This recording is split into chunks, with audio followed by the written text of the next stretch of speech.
이사야 40장입니다. 12절부터 26절까지 말씀 하겠습니다. 다 같이 합독하겠습니다. 누가 손바닥으로 바닷물을 헤아렸으며 뺨으로 하늘을 쟀으며 땅의 티끌을 되담아 보았으며 접시 저울로 산들을 막대기 저울로 언덕들을 달아보았으랴. 누가 여호와 영을 지도하였으며 그의 모사가 되어 그를 가르쳤으랴. 그가 누구와 더불어 의논하셨으며 누가 그를 교훈하였으며 그에게 정의의 길로 가르쳤으며 지식을 가르쳤으며 통달의 도를 보여주었느냐. 보라, 그에게는 열방이 통에 한 방울 물과 같고 저울의 작은 티끌 같으며 섬들은 떠오르는 먼지 같으리니 레바논은 땔감에도 부족하겠고 그 짐승들은 번제에도 부족할 것이라.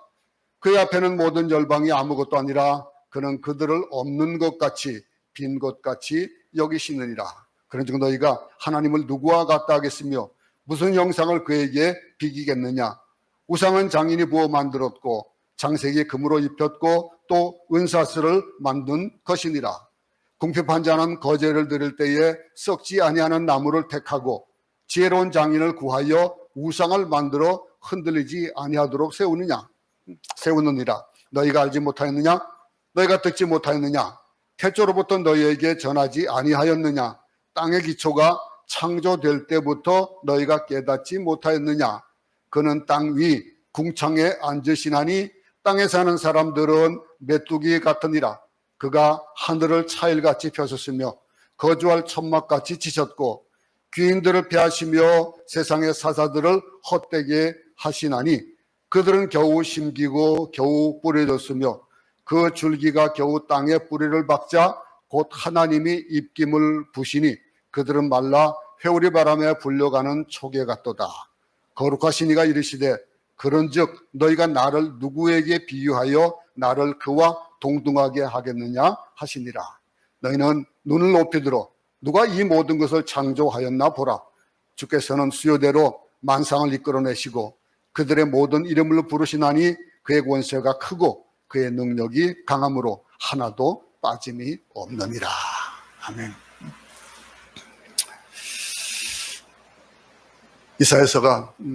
이사야가 지난 시간에 하나님을 어떻게 묘사하고 어떻게 표현했습니까? 하나님을 용사로 표현했었습니다. 용사로 표현하고 어떤 적도 어떤 원수도 무찌를 수 있는 그 능력의 하나님, 그 능력의 하나님을 표현했었습니다.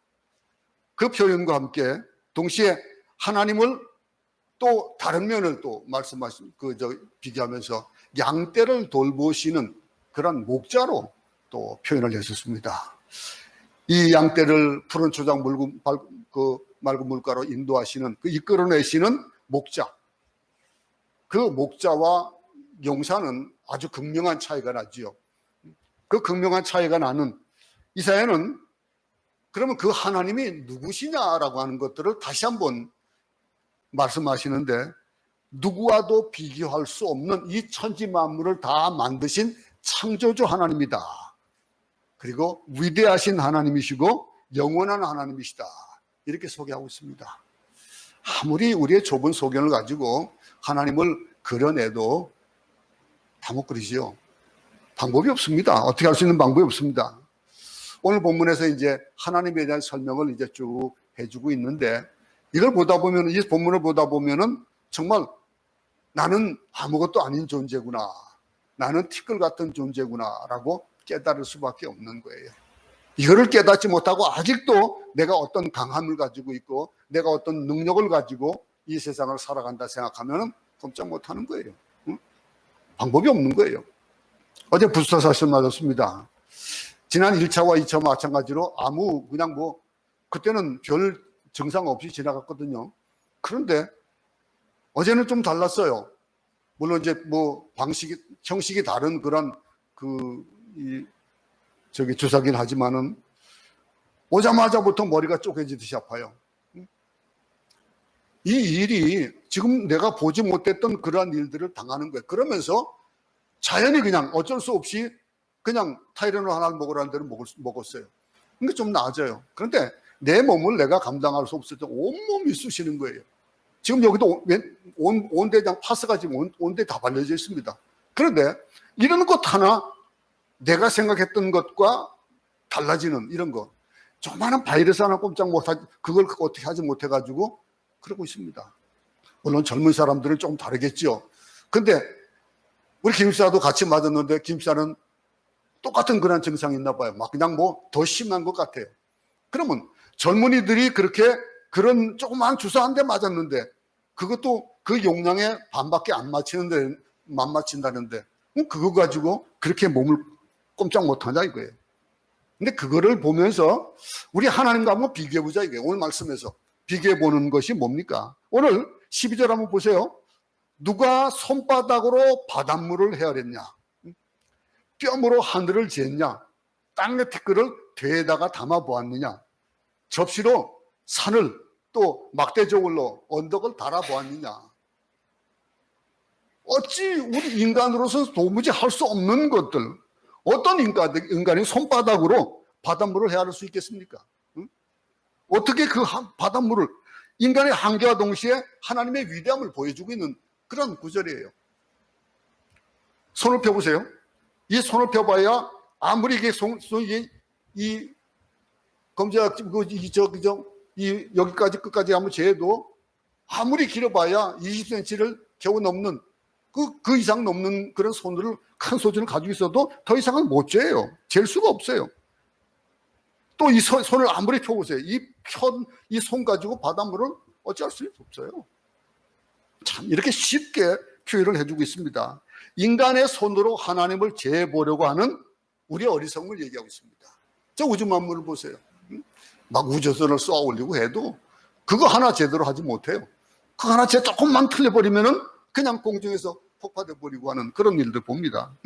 하나님은 그토록 크시고 우리가 생각할 수 없는 그런 분이라는 거예요. 우주의 광대함을 한번 생각해 보세요.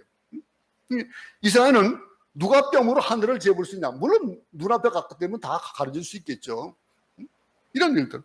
수많은 별들이 떠 있는 하늘을 뼘으로 재볼 수 있냐? 누가 대에다가 땅을 흙을 담아보겠냐 이거예요. 참. 산들을 저울로 어떻게 달 수 있으며 언덕을 어떻게 저울로 달아볼 수 있겠냐라고 하는 것. 하나님에 대한 인간의 생각 관점은 이렇게 어리석고 제한적입니다. 근데 그걸 몰라요. 그걸 알면서, 그걸 이런 건 당연한 것인 줄 알면서도 뭔가 해보려고 그러고 하나님의 영역을 침범하려고 하는 그런 인간들. 그걸 오늘 이사야에 말하고 있습니다. 위대하시고 상상할 수 없이 크신 분인데 어떨 때 보면 우리가 하나님이 되려고 해요. 하나님이 되려고 하는 하나님에 대한 아주 천박하고 어리석은 그런 생각 안 해요? 우리가 생각하고 있는 것. 인간은 가지고 있는 지식 또 가지고 있는 한계 이런 지혜의 관점으로 하나님의 위대하심을 생각하려고 그래요. 많이 배운 사람 많이 배운 그 관점 안에서 13절부터 14절도 보겠습니다. 누가 여호와의 영을 지도하였으며 그의 모사가 되어 그를 가르쳤으랴. 그가 누구와 더불어 의논하셨으며 누가 그를 교훈하였으며 그에게 정의의 길로 가르쳤으며 지식을 가르쳤으며 통달의 도를 보여주었느냐. 인간이 아무리 하려 해도 하나님을 대하는 인간의 태도는 이렇게 어리석은 겁니다.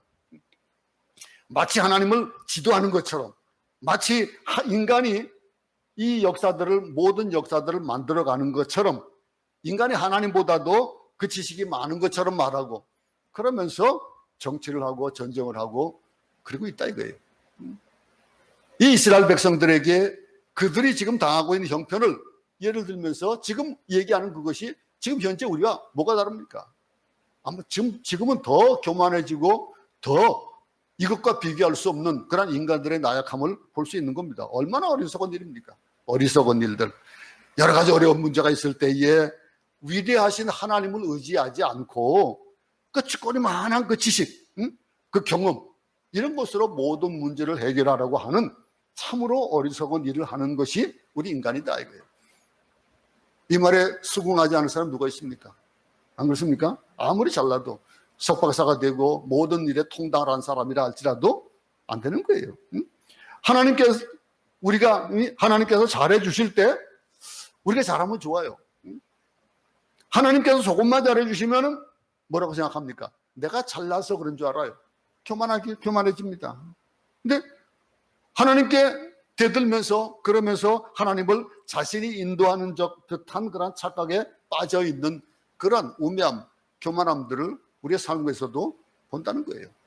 내가 할 수 있는 것, 내가 하고 있는 그런 일들, 아무리 계산을 잘하고 내가 가지고 있는 지식을 다 동원을 해도 하나님은 거기에 담기지 않습니다. 그것으로 표현할 수 없는 거예요. 하나님께서 잘해 주실 때 우리가 잘하면 좋은데 조금만 못해 주시면은 자기가 잘났다고, 그러면서 자기가 근데 조금만 잘못해 주면은 하나님께 대들고 하는 이런 일들. 인간이 어떻게 하나님의 영을 인도할 수 있겠습니까? 어떻게 하나님의 상담자가 되겠고 어떻게 하나님의 말상대가 되냐 이거예요. 그러면서 어떻게 인간이 하나님께 교훈을 줄 수 있겠냐라고 얘기하는 거. 아이가 아무리 똑똑하게 잘나도 아무리 천재라도 오래 산 어른들이 가지고 있는 그 지혜를 또 못 따라갑니다. 꼬마들이 생각하고 있는 것은 아주 한정되어 있어요. 애기들이 생각하는 건 한정이 되어 있습니다. 근데 그가 자라면서 사회 경험을 하고 갖는 지식들을 가지고 하고 살다 보면은 점점 그 폭이 넓어지고 지경이 넓어져요. 물론 이제 아이들에게서 배울 것도 많이 있지요. 그런데 보세요. 이것과 비교해 보아도 그렇게 엄청나게 차이가 나는데 하물며 우리 인간이 하나님과 어떻게 되냐 이거예요. 인간은 어줍지 않은 정의로 하나님을 정의합니다. 하나님을 아주 난도질합니다. 이 하나님이 왜 이러냐 이거죠. 그런가 하면은 자신의 정의가 하나님의 정의보다도 더 옳은 것이냐, 그렇게 막 삿대질을 해야 됩니다. 세상에 돌아가는 거 보면서 맞다 어쩌고 그러면서도 자기는 그걸 그냥 답습하고 따라가요. 어떻게 지식을 하나님께 가르칠 수 있냐, 어떻게 통달의 도리를 보여줄 수 있느냐, 하나님은 누구와도 비교할 수 없는 분이라는 거예요. 그러면서 하나님께서 인간에게 지식과 지혜를 주셨는데 인간은 그 지식과 지혜로 하나님을 판단하고 하나님께 대들고 하나님을 우리의 그냥 가지고 있는 편협한 그 생각 가지고 하나님을 재고 있다라고 하는 거예요.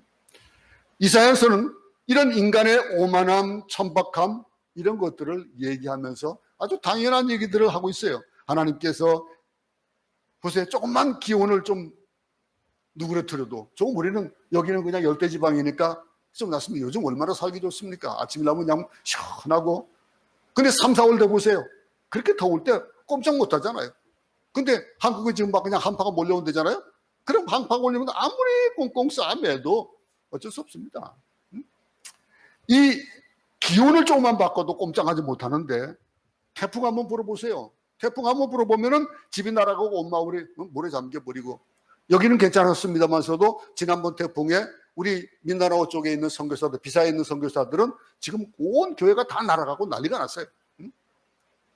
어떻게 할 수 있는, 손 쓸 수 있는 방법이 없고 집이 날아가 버리고, 그런 지금 선교사님들을 위해서 선교사님들이 뭐 십시일반으로 뭐 돕고 있고 하고 있습니다. 이런 일들 어쩔 수 없는, 우리는 노아의 홍수가 있었던 것들을 믿을 수밖에 없는 일들을 우리는 많이 목격하잖아요. 우리는 믿습니다.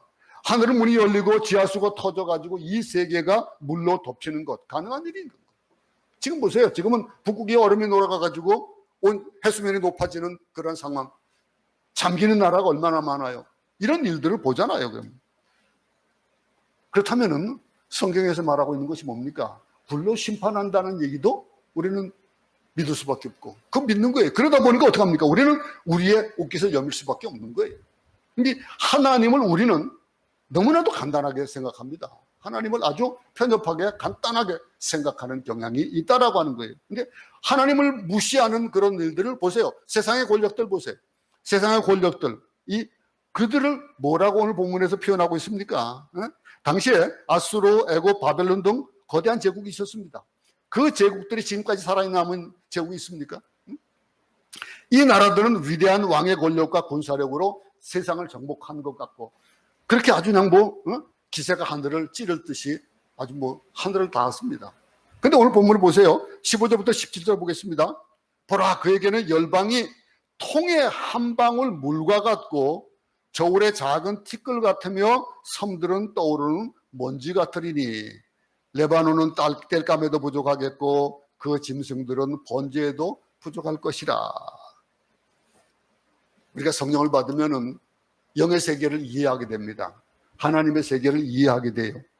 하나님의 위대하심과 영원하심, 전지전능하심이 그 지식이나 지혜가 아니라 성령으로 이해되기 시작하는 것, 이런 경험을 우리는 하고 살아갑니다. 그렇지 못하다면 이걸 다시 한번 생각해 봐야 되는 거예요. 이사야는요, 하나님의 음성을 들었을 때 하나님에 대해서 눈을 뜨기 시작했습니다. 이게 성령으로 할 수 있는 일들. 보세요. 우리는 경험과 지식으로 하나님을 생각하려 하는데, 당연히 그러다 보니까 하나님은 나보다 더 작은 하나님이 될 수밖에 없는 거예요. 이 좁은 소견에 그거 가지고 내 사상보다도 작고 내 경험보다도 작고 이성보다 작은 하나님을 생각할 수밖에 없게 되어지는 거예요. 이게 하나님 아닙니다. 우리는 성령으로 하나님을 경험하고 이해해야 되는 거예요. 15절에 보면은 아주 재밌는 표현이 나오잖아요. 15절 보세요. 당시 거대 제국이었던 아수르, 바벨론, 애굽, 이 나라들을 뭐라고 표현하고 있습니까? 여기서는 열방이다 이렇게 표현했습니다. 열방이 한 방울 물과 같다. 물을 담다 보면요, 물 몇 방울이 흐를 수 있어요. 근데 그 거대한 제국이 잘 보이지도 않고 아무것도 아닌 손에서 그냥 뚝뚝 흐를 수밖에 없는 그런 물 한 방울 같다라고 표현을 하고 있는 거예요.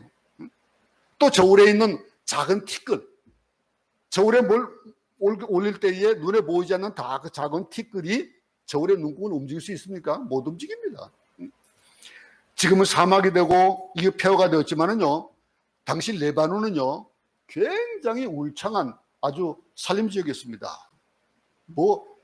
솔로몬 때는 어땠습니까? 백향목을 보낼 정도였거든요. 그런 정도의 땅이 레바논 땅이었어요. 근데 지금 어떻게 사막이 되어버린 거예요. 근데 그 숲에 있는 동물들, 그 동물들을 다 모아도, 그 나무를 다 모아도 번제에 쓰는데, 하나님 앞에 올려드리는 그 번제에 쓰는데 부족하다 이거예요. 조금밖에 안 된다 이거예요. 이렇게 표현하고 있습니다. 이사야는 그러면서 우리를 하나님께로 인도합니다. 하나님에 대해서 너무 무식하고 하나님에 대해서 너무 단순한 우리, 그 위대하신 하나님을 보지 못하면은 기도를 아무래도 소용이 없다는 거예요. 하나님을 모르는데, 모르고 기도할 때는 우리가 생각하는 그 편협한 고기까지, 그 한계까지 하나님의 능력으로 생각하고 기도를 하니까 안 되어지는 거예요. 소용이 없는 거예요. 자기 수준으로 하나님, 자기 수준의 하나님, 그 하나님을 만들어 놓고 기도하니까 이러지 않죠. 그거를 목격할 수 없는 거예요. 내가 생각하는 하나님, 내가 경험한 하나님에 대해서 기도하니까 안 되는 겁니다. 뭘 기도하냐 중요하죠. 근데 먼저 내 기도를 들어주시는, 내 기도를 받으시는 하나님이 어떤 분인지를 아는 것이 중요하다는 거예요. 오늘은 초점이 그겁니다. 하나님은 위대하시다 이거예요. 하나님, 그 하나님을, 우리가 알고 있는 그 하나님의 그런 이 테두리를 두르고 있는 그 테두리를 벌써 던지자는 거죠. 우리가 보지 못하는 그 하나님을 보자는 거예요. 눈을 뜨고 봐야 되는 거예요. 우리의 생각을 바꾸고 하나님의 능력이 나타나도록 우리가 영의 사람이 되고 영의 능력을 가지고 세상을 바라보고 하나님을 바라보자라고 하는 얘기입니다. 이어서 보세요. 그 하나님은 어떤 분이냐 이거예요. 그 어떤 분인지를 보여주는 것이, 하나님은 우상과 비교할 수 없는 분이다라고 표현을 하고 있거든요. 28절부터 20절을 보겠습니다. 그런즉 너희가 하나님을 누구와 같다 하겠으며 무슨 형상을 그에게 비기겠느냐. 우상은 장인이 부어 만들었고 장색이 금으로 입혔고 또 은사슬을 만든 것이니라. 궁핍한 자는 거제를 드릴 때에 썩지 아니하는 나무를 택하고 지혜로운 장인을 구하여 우상을 만들어 흔들리지 아니하도록 세우느니라. 우상은 인간이 만든 그런 신입니다. 예수 믿는 사람은요, 그 예수 믿는 사람 우상이 없을까요? 여러분들은 우상이 없습니까? 근데 그 우상이라는 것, 교회 다니면서도 자기가 만든 하나님이 있어요.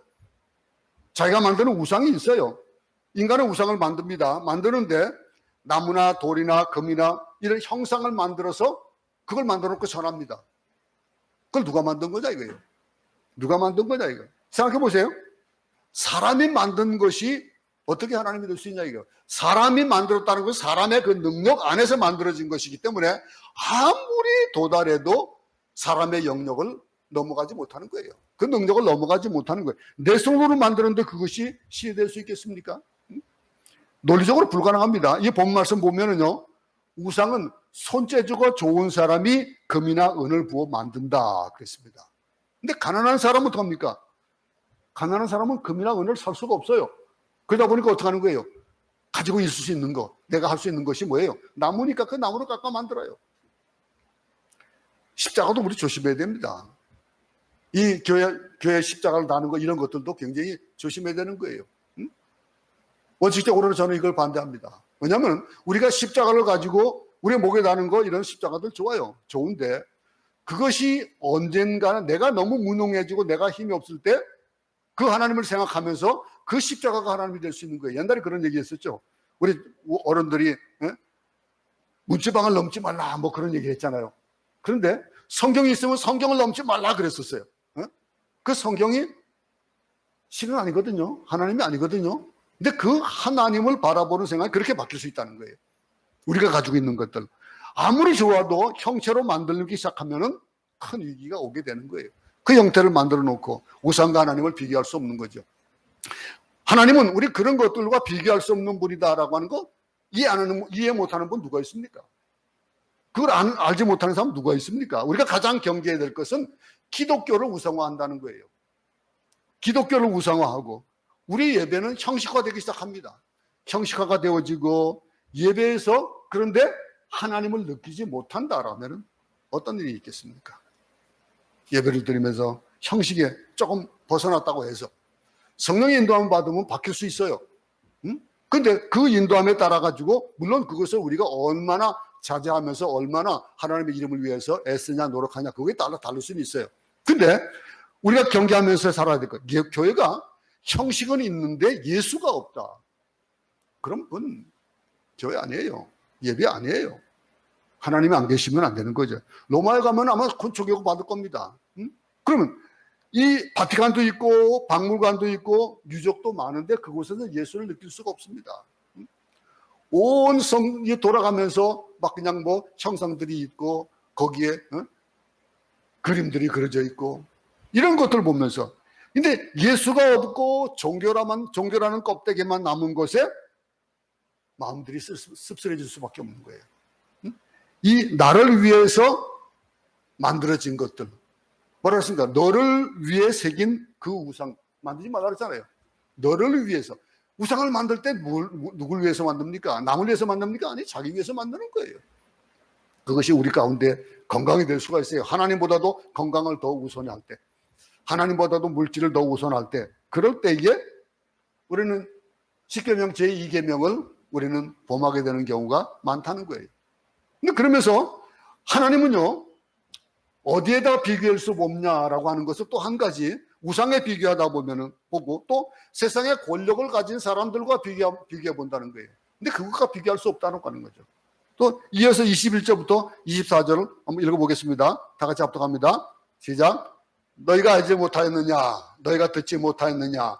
태초부터 너희에게 전하지 아니하였느냐? 땅의 기초가 창조될 때부터 너희가 깨닫지 못하였느냐? 그는 땅의 궁창에 앉으시나니 땅에 사는 사람들은 메뚜기 같으니라. 그가 하늘을 차일같이 펴셨으며 거주할 천막같이 치셨고 그들은 귀인들을 패하시며 세상의 사사들을 헛되게 하시나니 그들은 겨우 심기고 겨우 뿌려졌으며 그 줄기가 겨우 땅에 뿌리를 박자 곧 하나님이 입김을 부시니 그들은 말라 회오리 바람에 불려가는 촉에 같도다 했습니다.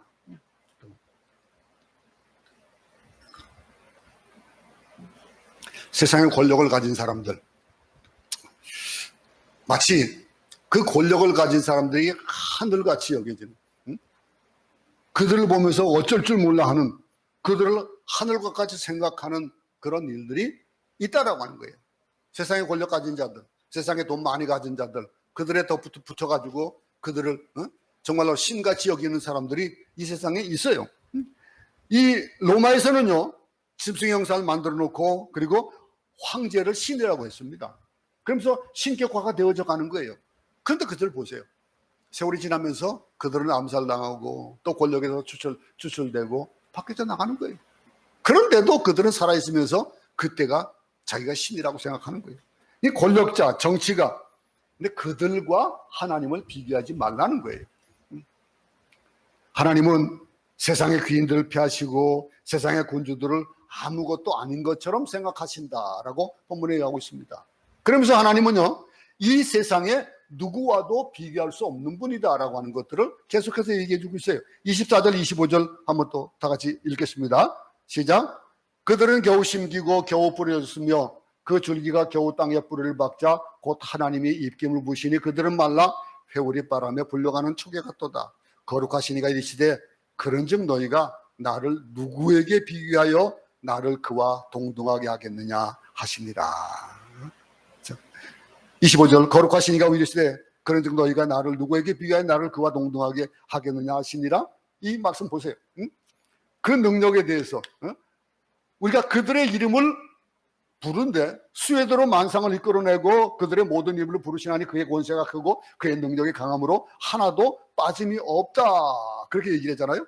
그러니 이 26절까지 보면서 그 말씀 가운데서 이 세상 누구와도 비교할 수 없는 것, 여러분, 하늘의 별이 누가 만드신 겁니까? 하나님이 만드셨습니다. 그 별들을 만든 분, 하늘의 별을 지으신 분, 우주를 만든 분, 그 별들도 세상의 모든 것들도 그 이름을 부르시는 분이다 그랬습니다. 그 이름을 부르는 분. 막 죽을 것 같이 힘들고 제가 생각했던 그 계획들이 다 망가졌을 때 눈을 감고 하늘의 별을 한번 생각해 보십시오. 별 하나 만드신 하나님, 이 무수한 별을 두기 위해 가지고 창공을 만드신 하나님, 뭐 우리의 상상으로 한번 생각해도 정말로 위대한 그 부분을 우리가 바라보지 않을 수 없잖아요. 하나님께서 만물을 만드시고 그 이름을 기억하신다 그랬습니다. 아담에게 모든 동물들의 이름을 지으라고 그랬습니다. 그 이름을 지은 그 이름들 앞에 하나라도 다르게 지어지는 이름이 없이 다 지어지는 그것, 하나님께서 그에게 부여주신 그 일들. 근데 그걸 가지고 아담이 능력이 있어서 그렇게 했다라고 생각할 수 있겠습니까? 이 모든 일들에 대해서 이런 하나님을 우리는 묵상해야 되는 겁니다. 하나님 묵상합니다. 하나님의 능력이 내 안에 들어오고 하나님의 위대하심이 깨달아지고 그러면은 내 존재를 알게 되는 거예요. 제가 누누이 요즘 자주 말씀드리잖아요. 내가 누군지를 알아야 되겠다 이거예요. 인간이 누군지 알아야 되겠다 이거예요. 그걸 알면은 하나님이 누군지 안다는 거예요. 내가 누군지를 모르기 때문에 하나님을 모르는 거예요. 내가 누군지를 알면은 그 하나님 앞에 우리는 무릎 꿇고 보복할 수밖에 없는 거예요. 이런 하나님, 우리가 생각하는 하나님이 진짜 하나님이 아닐 수 있어요. 우리 자신이 권력자 같은 하나님, 이상적인 하나님 만들어 놓고 그곳에 기도하는 것일 수도 있다라고 하는 거예요. 하나님, 우리가 눈을 떠서 참 하나님을 바라볼 수 있는, 우주 만물을 지으시고 역사를 만드시고 인간의 생사업을 주장하시고 우리의 신음소리까지 들으시는 하나님을 똑바로 눈을 뜨고 바라봐야 된다는 거예요. 26절 한번 다시 한번 읽겠습니다. 너희는 눈을 높이 들어 누가 이 모든 것을 창조하였나 보라. 주께서는 수요대로 만상을 이끌어내시고 그들의 모든 이름을 부르시나니 그의 권세가 크고 그의 능력이 강함으로 하나도 빠짐이 없느니라 그랬습니다. 하나님을 느낄 수 있기 바랍니다. 하나님을 바라볼 수 있기 바랍니다. 제대로 하나님을 묵상할 수 있기 바랍니다. 하나님을 제대로 묵상하면, 근데 묵상이 잘 되지 않아요. 묵상하라고 하면은 묵상하려고 하려면 더 안 됩니다. 그런데 그 말씀이 정말로 달고 오묘함이 느껴지면 그게 빠져들어가요. 우리가 이 맥체인 성경을 매일매일 읽잖아요. 근데 읽으면서 그 말씀이 우리가 읽는 그 구간들이 매일매일 읽는 것이 있는데 읽다 보면 어느새 나도 모르게 그냥 지나가요. 그러면서 막 읽게 되는 거예요. 그러다 보면 내일 끝까지 읽었네? 이럴 때가 있다고요. 근데 그것이 어떻게 되어지는 겁니까? 우리가 읽으려고 하는, 그냥 묵상하려고 하면 안 돼요. 그것에 빠져서 하나님이 나에게 무엇을 말씀하시는지를 듣는 거예요. 그건 느껴져야 되는 거예요. 느끼지 않으면 졸리기만 합니다. 졸음만 온 거예요. 하나님 묵상하는 것이 얼마나 힘든지 모릅니다. 그런데 한편으로는 얼마나 쉬운지 몰라요. 하나님을 아는 것이라는 거. 여러분, 마치 사랑하지 않은 사람을 사랑하려고 애쓴다. 그것만큼 힘든 일이 뭐가 있겠습니까? 그런데 사랑해보세요. 사랑이 생기면 어떻습니까? 사랑이 생기면요, 말이 많아져요. 말이 많아지고 자꾸만 바라보게 되고 그 편에서 생각하게 되어지고, 내가 아니고 상대편이에요. 사랑하는 사람이에요. 마찬가지로 하나님을 알기 시작하면은 눈물이 나기 시작하고 하나님이 보이고 하나님이 더 위대하게 되고 감동이 올라오는 거예요. 맥박이 뛰고 흥분이 될 수밖에 없는 것이 하나님을 제대로 알아야 된다라고 하는 것. 우리 모두가 그런 하나님을 만날 수 있기 바랍니다. 꽃을 보면서 그 꽃을 만드신 하나님의 위대하신 예술성을 볼 수 있기 바랍니다. 한번 보세요. 대단하지 않아요? 그 색깔하며 정말로 우리가 만들어낼 수 없는 것들. 응? 한번 파도 소리 한번 들어보세요. 마음이 평안할 때 그때 파도 소리를 들어보세요. 그러면 철썩 하는 그 소리들. 응? 바람 소리 들어보세요. 바람 소리, 이 어디로부터 오는지도 모르는데 그 바람이 옷깃을 스치기도 하고 그런가 하면은 노동자의 열심히 일한 그 이마의 땀을 말려주기도 하는 거예요. 이런 일들. 응? 우주의 음악을 들어보세요. 응? 마음이 그거 들을 만한 여유가 없어요. 아니요. 그걸 듣다 보면요, 내가 여유 없어 하던 것들이 많은 여유로 나타나게 되어져요. 응? 하나님의 마음을 경험하고 그러면 아무것도 하지 않아도 괜찮아요. 응? 우리가 구원의 웅장한 그런 드라마가 우리 심령에 나타나는 것을 느끼게 되고 엄청난 구원의 오케스트라가 울려 퍼지는 우리 귓전에 울려 퍼지게 되어지는 거예요. 어떨 때? 하나님을 바라보고 하나님을 느낄 때 하나님이 나에게 어떤 분인지를 깨닫게 알게 되면은 그렇게 되어진다는 거예요. 이것을 들은 우리는 눈물을 흘릴 수밖에 없는 거예요. 그래서 이사야가 뭐라고 얘기합니까? 이사야 그랬습니다. 내 백성을 위로하라. 광야의 대로를 만들어라. 여호와의 길을 만들어라. 그 여호와 하나님이 오신다라고 하는 이런 말씀들이 앞에서 계속 이어져 왔습니다. 그 하나님을 깨닫고 바라볼 수 있기 바랍니다. 우리 마음은 사막이잖아요. 참 얼마나 사막 같은 마음을 가지고 있는지 모릅니다. 그 마음에 하나님이 오시는 거예요. 입을 열어서 찬송해 보세요. 한번 찬송을요. 시간을 한번 내가지고 1장부터 한번 계속해서 불어보세요. 참 얼마나 의미 있는지 몰라요. 마음이 울적하고 힘들 때 그럴 때 찬송을 부르면요. 한 1장부터 2장, 3장 쭉 가다가 모르는 찬송도 아마 나오기도 할 거예요. 자주 안 부르는 것들이 있으면은 그럼 그걸 한번 악볼 보면서 한번 따라 불러보세요. 성경도 그래요. 딱 그냥 막 읽지 마세요. 막 읽지 말고 곳곳에 숨어있는 하나님의 뜻, 그 흔적, 호흡을 한번 읽어보세요. 처음에 하나님을 예수를 믿고 나서 그리고 나서 하나님께 돌아와가지고 성경에다 막 줄 쓰던 거 기억나십니까? 저 옛날에 한참 저 신학교 처음 들어가가지고 딱 가지고 있던 그 톰슨 성경을 지금도 아직도 가지고 있습니다. 근데 거기 보면요, 막 얼마나 줄이 쳐있는지 몰라요. 얼마나 거기다가 막 그냥 뭐 주석을 달아놨는지 몰라요. 내가 은혜 받은 것들 막 써놓고 그 성경 자체가 그렇게 헐었는데도 불구하고 지금도 보면은 야, 내가 이런 많은 은혜를 받았구나라는 걸 그걸 깨닫게 돼요. 하늘의 별을 바라보듯이 하나님을 바라봅시다. 하나님은 위대하십니다. 그분은 세상의 우상과 형상보다도 크신 분이고 세상의 모든 정치와 군사 권력보다도 크다라고 오늘 본문에 말하고 있습니다. 이 세상의 무엇과도 바꿀 수 없고 누구와도 비교할 수 없는 분이다라고 계속해서 말하고 있는 겁니다. 그분은 우주를 창조하신 분이고 근데 그 가운데 특글 같은 나의 이름도 불러주시는 분이라는 거예요. 세밀하게. 그 누구에게도 말할 수 없는 우리의 고민을 아시는 분이고 내 숨소리와 신음소리를 듣는 분이시다라고 하는 것. 우리 하나님, 그분은 또 그러다 보니까 알게 되는 것이 뭘 알아봐요? 양떼를 인도하는 목자이신 하나님을 또 우리는 체험합니다. 그러면서 병든 양은 어떻게 합니까? 품에 안고 그리고 다니시는 분이에요. 목자가 그런 거예요. 갓새끼를 낳은 양을 특별히 관리하는 분이다라고 계속해서 앞에서도 말하고 있잖아요. 그래, 위대하신 하나님, 그 무엇과도 비교할 수 없는 하나님, 우상이 아닌 참 하나님, 세상의 권력자와 비교할 수 없는 그런 위대하신 하나님이 우리 인생의 주인이시다라고 하는 것. 하나님은 살아있어도 우리 하나님이고 우리가 세상을 떠날 때도 우리 주인이셔요. 성공할 때도 실패할 때도 그분이 우리의 주인이 되어신다는 거예요. 우리의 입을 열어서 전능하신 그분을 찬송하고 하나님을 느끼는 그런 제일 좋은 방법이 그분의 이름을 찬양하는 거예요. 물론 아름다운 목소리로 성가대가 찬양하는 그것도 좋지만은 우리가 정말로 목이 메어서 찬송을 하지 못해요.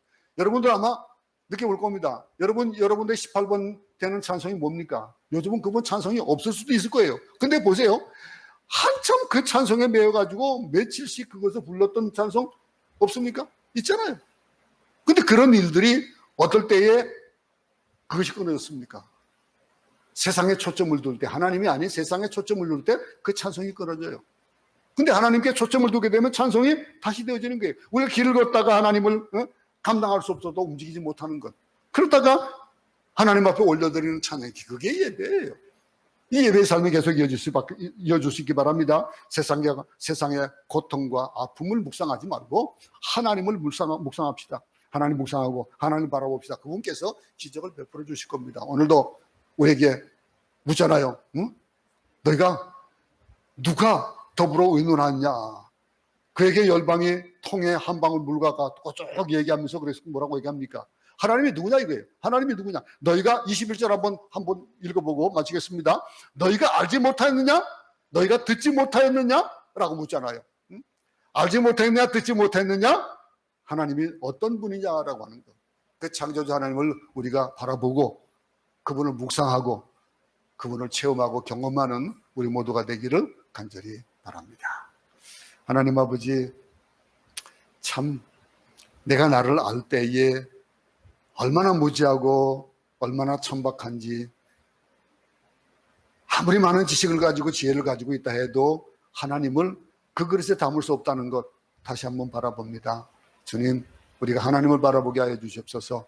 세상을 바라보지 아니하고 세상의 근심 걱정에 우리의 눈을 돌리지 않고 우리의 마음을 쏟지 않고 하나님을 바라보며 하나님의 위대하심을 다시 한번 생각하며 찬송하는 우리 모두가 되도록 도와주시옵소서. 예수님 이름으로 기도드렸습니다. 아멘. 주의 이름으로 예배를 마치겠습니다. 하늘에 계신 우리 아버지여, 이름이 거룩히 여김을 받으시오며 나라가 임하옵시며 뜻이 하늘에서 이룬 것 같이 땅에서도 이루어지이다. 오늘 우리에게 일용할 양식을 주옵시고 우리가 우리에게 죄전자를 사해 준 것 같이 우리 죄를 사해 주옵시고 우리를 시험에 들게 하지 마옵시고 다만 악에서 구하옵소서. 나라와 권세와 영광이 아버지께 영원히 있사옵나이다. 아멘.